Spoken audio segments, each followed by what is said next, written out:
प्रिय छात्रों नमस्कार। एनसीईआरटी गणित कक्षा 10वीं में आपका स्वागत है।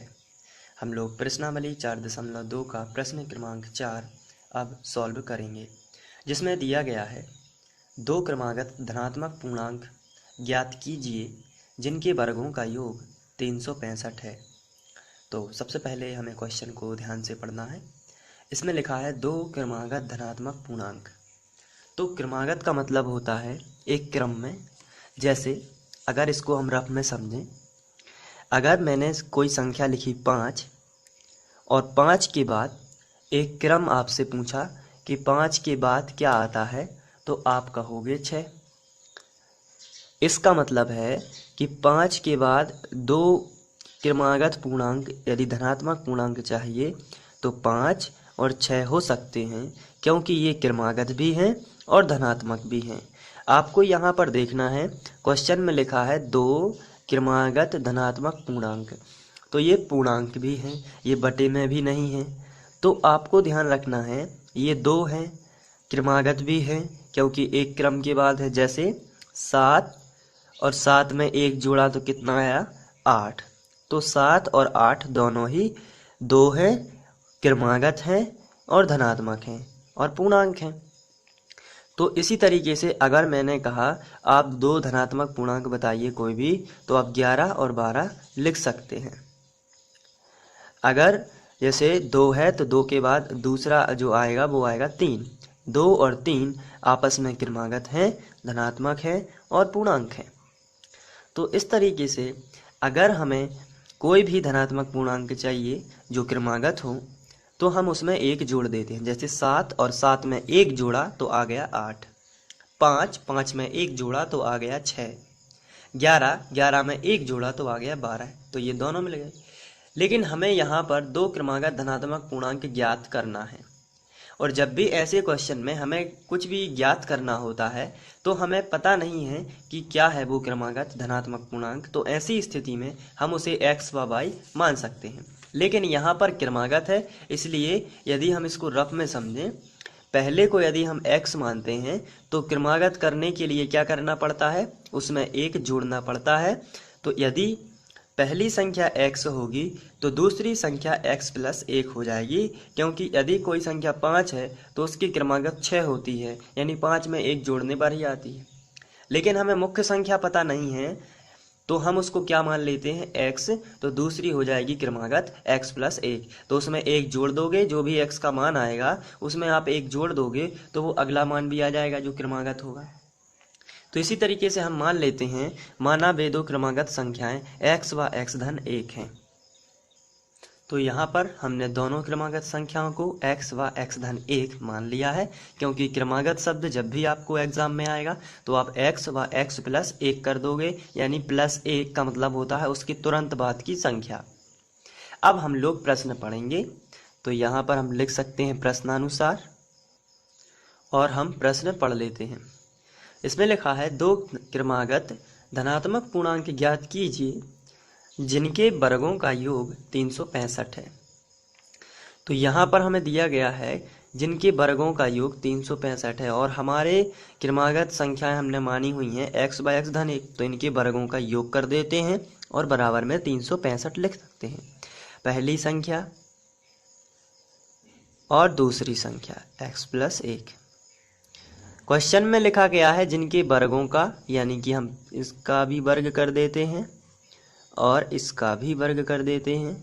वर्गों का योग आना होता है प्लस, तो यहाँ पर आप प्लस लगा दोगे। जिनके वर्गों का योग कितना है 365 है, तो आप यहाँ पे 365 लिख सकते हो। तो यहाँ से इसको हम आगे सॉल्व करेंगे। यहाँ बराबर लगा है तो आप एग्ज़ाम में यहाँ पर इम्प्लाइज एट का इस्तेमाल करोगे। यदि अच्छे अंक आपको चाहिए है तो आपको अच्छे से ही करना पड़ेगा। इसके बाद x वर्ग हम ज्यों का त्यों लिखेंगे। x + 1 जो है इसकी हम सर्व समीकरण लगा देंगे। तो x + 1 की सर्व समीकरण यदि हम ध्यान रखें तो a + b का होल वर्ग होती है a वर्ग + b वर्ग + 2ab। यहाँ पर a की जगह पर x है प्लस ज्यों का त्यों और b की जगह पर 1 है। तो x प्लस 1 का वर्ग यदि हम बनाएं तो a की जगह पर कितना है x और b की जगह पर कितना है 1, यानी a वर्ग यानी x का वर्ग, क्योंकि a का मान कितना है x, प्लस लगा है तो प्लस b का मान कितना है 1, तो आप यहाँ पे 1 लिखोगे और वर्ग लगा है तो वर्ग लगा दोगे, प्लस 2 ज्यों का त्यों a का मान है x, तो आप लिखोगे इंटू x, इंटू b का मान है 1, तो आप यहाँ पे लिख दोगे 1। तो x वर्ग 1 का वर्ग 1 ही होता है, प्लस 2 का गुणा x में होगा तो 2x और 2x एकम 2x ही आएगा। तो आप यहाँ पर देख रहे हैं कि x प्लस 1 का होल वर्ग जो है उसका आंसर आता है x वर्ग प्लस 1 प्लस 2x। तो हम यहाँ पे लिख देते हैं x वर्ग प्लस 1 प्लस 2x बराबर 365। आगे बढ़ते हैं, इम्प्लाई जेड लगाएंगे ज्यों का त्यों, एक एक्स वर्ग और दोनों जुड़ जाएंगे तो एक्स वर्ग वाले जुड़ के हो जाएंगे 2x वर्ग प्लस 2x, ये वाला 2x, और जो 1 है इसका पक्षांतर हम इस तरफ करेंगे क्योंकि यहाँ पर ये जुड़ेगा घटेगा नहीं, क्योंकि ये x वाली संख्याएं हैं, ये x वर्ग वाली है और ये तो एक अचर राशि है, इसलिए हम इसको इस तरफ ले आते हैं। तो 365 बराबर किस तरफ लिखा था तो उसको ज्यों का त्यों करेंगे और धन का 1 इस तरफ आएगा तो ऋण का 1 हो जाएगा, इसे बोलते हैं पक्षांतर। तो अब हम इसको ज्यों का त्यों लिखेंगे 2x वर्ग प्लस 2x और 365 में से 1 चला जाएगा तो आएगा 364, और हम इसका पक्षांतर इस तरफ कर लेते हैं वर्ग समीकरण बनाने के लिए। तो 2x वर्ग प्लस 2x और ये प्लस का 364 इस तरफ आ जाएगा तो माइनस का 364 बराबर में आएगा 0। अब यहाँ पर 2 है, यहाँ पर 2 है और इसमें भी 2 से भाग चला जाएगा क्योंकि इकाई अंक में 4 लिखा है जो कि 2 से विभाज्य है। तो पूरे समीकरण में आप 2 से क्या कर दोगे, भाग दोगे, और जब 2 से भाग दोगे, जैसे यहाँ पर समझ लेते हैं 2x वर्ग प्लस 2x माइनस 364, आप यहाँ भी 2 से भाग दे दोगे और यहाँ भी दे दोगे और यहाँ भी दे दोगे, 2 और 2 कैंसिल हो जाएगा तो x वर्ग मिलेगा, 2 और 2 यहाँ पे भी कैंसिल तो x मिलेगा, यहाँ पे 2 एकम 2, तो 3 थे 2 एकम 2 हो गया तो 1 बचा, 2 अट्ठे 16 है और 2 दूनी 4, 182 आएगा। तो x वर्ग प्लस x माइनस 182, हम अगले स्टेप में इसको लिख लेते हैं, x वर्ग प्लस x माइनस 182 बराबर आएगा 0। इसके बाद हमें 182 जो है 182 का गुणा इसमें करना है, तो 182 एकम 182 ही आएगा, पहला नियम तो यही होता है गुणनखंड विधि का, और तो 182 एकम 182 ही आया। अब हमें ऐसी 2 संख्याएं खोजनी हैं जिनका गुणा 182 हो लेकिन जोड़ना घटाना +1 हो, तो इसके लिए हम रफ का इस्तेमाल कर लेते हैं।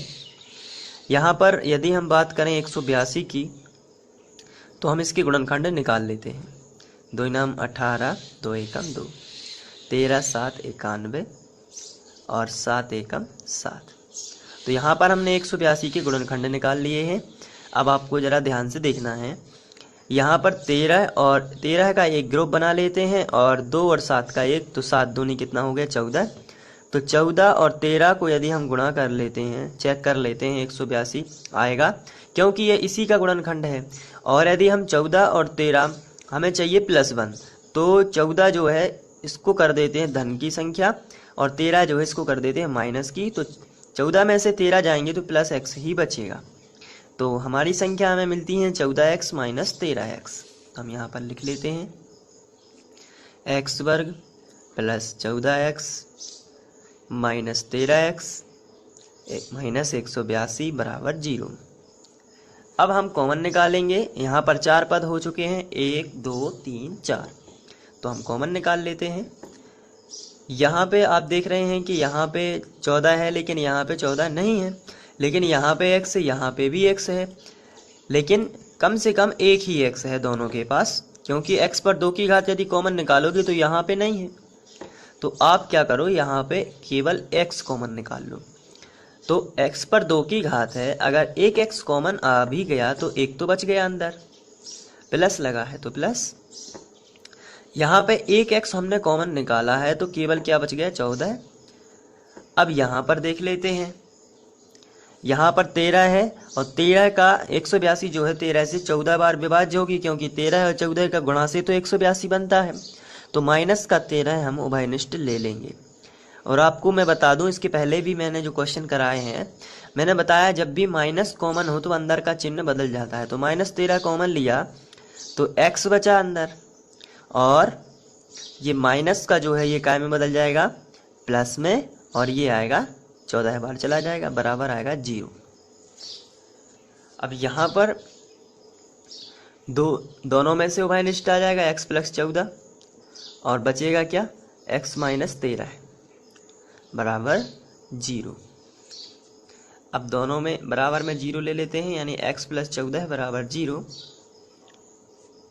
या x - 13 बराबर 0।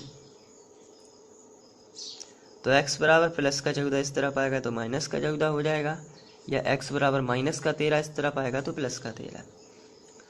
तो -14 जो है वो मान्य नहीं है क्योंकि ऋणात्मक है। तो हम लिखेंगे यहाँ x बराबर -14 मान्य नहीं है,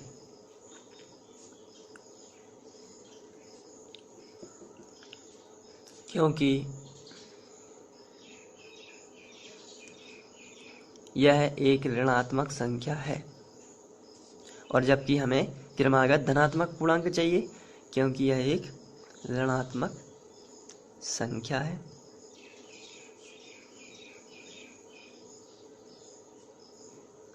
तो फिर हम लिखेंगे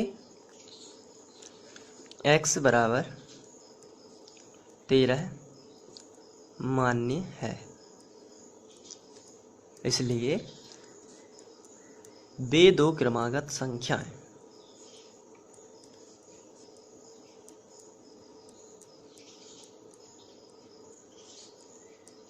हमने वे दो क्रमागत संख्या क्या मानी थी, x व x धन 1 यानी x का मान 13 है, और 13 धन 1 यानी कि 14 होंगी।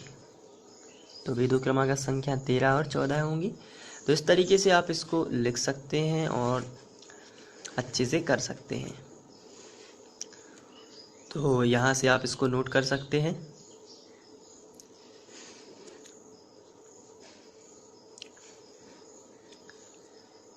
Thank you.